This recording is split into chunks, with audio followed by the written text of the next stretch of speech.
नमस्कार दोस्तों, सभी को प्रणाम। मैं डॉक्टर रमाशंकर पचौरी, सुश्रुत आरोग्यम यूट्यूब चैनल के माध्यम से आज हम औषधीय जो पौधे हैं, जो हर्बल प्लांट्स हैं, जिनको हर्बल औषधि कह सकते हैं, उनके बारे में आज अपन चर्चा शुरू करते हैं। आशा है हमारा यह वीडियो, हमारा यह संवाद, हमारी वार्ता आपको पसंद आएगी। आपको अगर पसंद आती है तो लाइक करें, शेयर करें और इसको सब्सक्राइब करें। दोस्तों, आज हम एक बिल्कुल जानी पहचानी जो हर्बल प्लांट्स है, हर्बल औषधि है, उसके बारे में बात करेंगे। हम आज तुलसी के बारे में बात करेंगे। तुलसी, जैसा कि आपको पता है, सबको विदित है, घर घर में तुलसी का पौधा पाया जाता है भारतवर्ष में। और उसके अंदर एक जो गुण है, विशेष जो गुण है औषधि के अंदर, उस तुलसी के अंदर, वो बहुत ही ज़्यादा है। इसलिए हम कई प्रयोगों में तुलसी को लेते हैं। जिसका जो तुलसी नाम स्थानिक नाम है, लैटिन में जो नाम है, इसको ऑस्किमम सेंटम कहते हैं। तुलसी का जो आकार है वो एक छुप होता है, जो 3 से 4 फीट तक जिसकी लंबाई होती है। तुलसी का जो प्रयोज्य है, जो तुलसी प्रयोग में काम आती है, उसमें तुलसी के पत्र यानी पत्ते और पंचांग भी इसका काम में आता है। अधिकतर हम देखते हैं कि तुलसी के पत्ते हमारे कई रोगों में काम लिए जाते हैं। स्वस्थ व्यक्ति भी इसका सेवन कर सकता है और तुलसी का आध्यात्म में भी प्रयोग है। लेकिन यहाँ पर हम औषधि रूप में इसकी चर्चा करेंगे। जैसा कि हम पिछले दिनों से अपन ने जो है रोग प्रतिरोधक क्षमता बढ़ाने के लिए जो भारत सरकार की गाइडलाइन है, राज्य सरकार की जो गाइडलाइन है, आयुष मंत्रालय की जो गाइडलाइन है, उसमें हमने क्वाथ निर्माण के बारे में, क्वाथ के बारे में चर्चा की थी। उसमें तुलसी पत्र डालने की भी चर्चा की थी। तो हम क्यों ना आज तुलसी के बारे में चर्चा करें। जैसा हमने लैटिन नाम बताया, इस पौधे की जो लंबाई है, उसके पत्रों की जो लंबाई है वो 1 से 2 इंच तक होती है। और इसके जो तुलसी के जो गुण हैं, तुलसी के जो प्रभाव हैं, वो प्रभाव वात कफ शामक सबसे पहला इसका प्रभाव है। यानी शरीर के अंदर वायु और कफ, इन दोनों दोषों को का ये शमन करती है। शरीर के अंदर यदि वायु अगर बढ़ जाती है, जैसा कि हमने 2 सिद्धांत पर पहले चर्चा की थी, तो वायु अगर बढ़ जाती है और कफ की वृद्धि होती है, उसमें तुलसी का कार्य है। तुलसी उसमें काम करती है। उसमें तुलसी वायु और कफ का शमन करने वाली है। और तुलसी बासलैस्मिक ज्वर,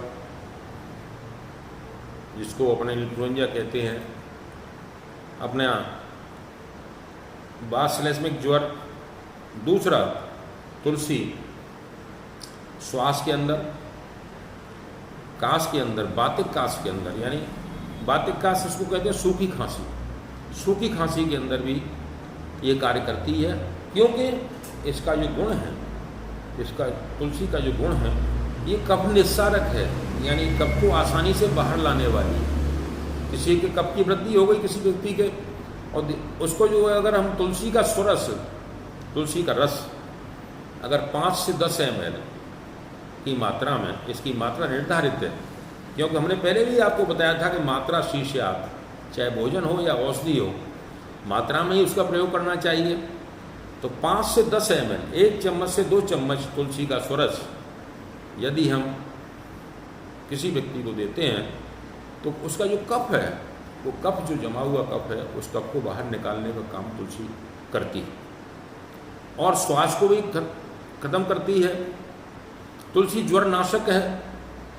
तुलसी जो है शिरोविरेचनी है। शिरोविरेचनी का अर्थ मैं आपको बिल्कुल शुद्ध सरल भाषा में समझाऊं कि गर्दन से ऊपर के, यानी गर्दन जो ग्रीवा है अपनी, उससे ऊपर के जितने भी शिरोरोग हैं, गले के रोग हैं, सिर के रोग हैं, इन शिरोविरेचनी हैं, यानी सिर के रोगों में शोधन का काम करती है तुलसी का रस, तुलसी पत्र का रस। तुलसी के जो रस है, सुरस है, वो उसमें कार्य करता है। तो निश्चित रूप से तुलसी हमारी जो है, दूसरा इसका जो गुण है मित्रों, वो ये है कि यह प्रतिदूषक है। प्रतिदूषक का अर्थ यह है कि अपने जो टॉक्सिटी है, कहीं भी विषमता है, टॉक्सिटी है, उसके अंदर तुलसी जो है प्रोफाइलेक्टिक जो यूज है इसका, जो प्रिवेंशन है इसका, उसमें ये बहुत अच्छा काम करती है। तो निश्चित रूप से तुलसी बहुत ही लाभदायक है। तुलसी बहुत ही अच्छा काम करने वाली है, विशेष रूप से जत्रु से ऊपर के रोगों पर। जत्रु से ऊपर के जो रोग हैं, उनमें गले के रोग हैं, सिर के रोग हैं, नासिका के रोग हैं, उनमें ये कार्य करती है।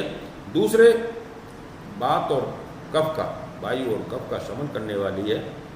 काश को सूखी खांसी में काम आती है, इसलिए तुलसी का प्रयोग हमें निर्विवाद रूप से करना चाहिए। क्वाथ के अंदर तुलसी को प्रयोग करने का यही उद्देश्य है।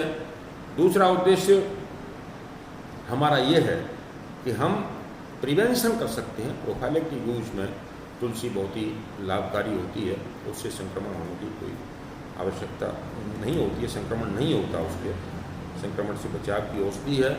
आज हमने तुलसी की चर्चा की। हमारे यहाँ एक आयुर्वेद में एक सिद्धांत है मित्रों कि सर्वदा सर्वभावानां सामान्यम वृद्धि कारणम। दूसरा है ह्रास हेतु विशेषस्य, यानी जिस प्रकार का हम औषधि, जिस प्रकार का भोजन हम लेते हैं और उसके अंदर जो गुण हैं, उनको लेने से उन्हीं गुणों की वृद्धि होती है, और उसके विपरीत जो हम लेते हैं उसमें हमको जो है ये विशेष, उसके विशेषस्य विशेष है। हेतु यानी रोगों का जो कारण है, उन रोगों के कारण में अगर हम जो उसके विपरीत औषधि का प्रयोग करते हैं तो वो जो है उसका शमन करती है। जैसे अभी हम चर्चा कर रहे हैं तुलसी की, तो तुलसी जो है वायु और कफ का शमन करने वाली है, ये उसकी विशेषता है। यानी तुलसी का सेवन करने से वायु और कफ बढ़ेंगे नहीं, वायु और कफ का शमन होगा। इसलिए बासलेशमिक ज्वर के अंदर इनमें जो है तुलसी का प्रयोग करना चाहिए। और जहाँ तक संक्रमण की, जो संक्रामक रोगों की, जहाँ औपसर्गिक रोगों का जहाँ आयुर्वेद में चर्चा आई है, उसमें यह है कि संसर्गात गात्र स्पर्शात से शय्या से भोजनात्, अर्थात संक्रामक जो रोग होते हैं, औपसर्गिक जो रोग होते हैं, उसमें संसर्ग करने से, स्पर्श करने से, साथ सोने से, साथ भोजन करने से इनका प्रकोप अधिक होता है। इसलिए इसमें हमको इन चीज़ों का परहेज करना चाहिए। वर्तमान जो काल है उसमें सोशल डिस्टेंसिंग का पालन करें। वर्तमान काल के अंदर जो है मास्क लगा के रहें, हाथों को साबुन से बार बार धोएं, और हमारा जो क्वाथ है उस क्वाथ में जो भारत सरकार की आयुष मंत्रालय की जो गाइडलाइन है उसके अनुसार जो क्वाथ है उसमें जो तुलसी का जो प्रयोग किया जा रहा है, उस तुलसी के विशेष महत्व हैं। आज हमने तुलसी पर चर्चा की, कल हम दूसरे द्रव्य पर चर्चा करेंगे। आशा है आपको हमारा ये यूट्यूब चैनल पर ये वीडियो पसंद आया होगा। अगर आपको पसंद आया तो इसको लाइक करें और शेयर करें, सब्सक्राइब करें। धन्यवाद, प्रणाम।